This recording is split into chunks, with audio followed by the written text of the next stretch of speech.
Do you like tests? Being challenged by things, or perhaps just trying to remember various things? You know, there's a the popular game show that's been on for a few years now. The Are You Smarter Than a Fifth Grader? Is simply a series of tests that an adult goes through, trying to prove that they know what a fifth grader or a fourth grader or even a first or second grader might know. And it's not that they didn't know it; it's that they don't remember it. And as life gets more complex and we tend to put more things into our brain and we don't use certain aspects of our knowledge, we do tend to forget.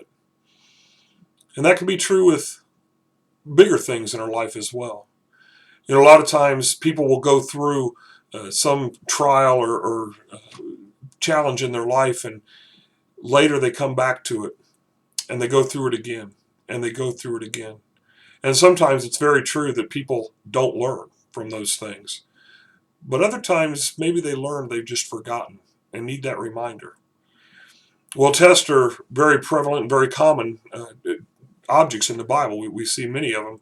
But the Bible says that God doesn't tempt us.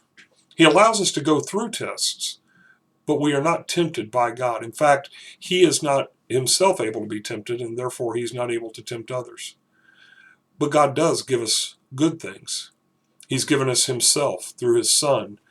And as we read in John 3:16, for instance, He's given us life as the author of life, as Acts 3:15 tells us. And in James 1, he tells us that we will receive one day a crown of life if we simply persevere.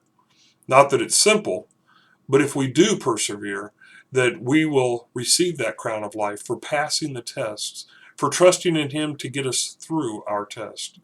Because while He doesn't put us to the test necessarily, He can guide us through the test. And I believe that's a hope that James tries to communicate to us, as we'll see this coming week. I hope you'll join us. Thanks.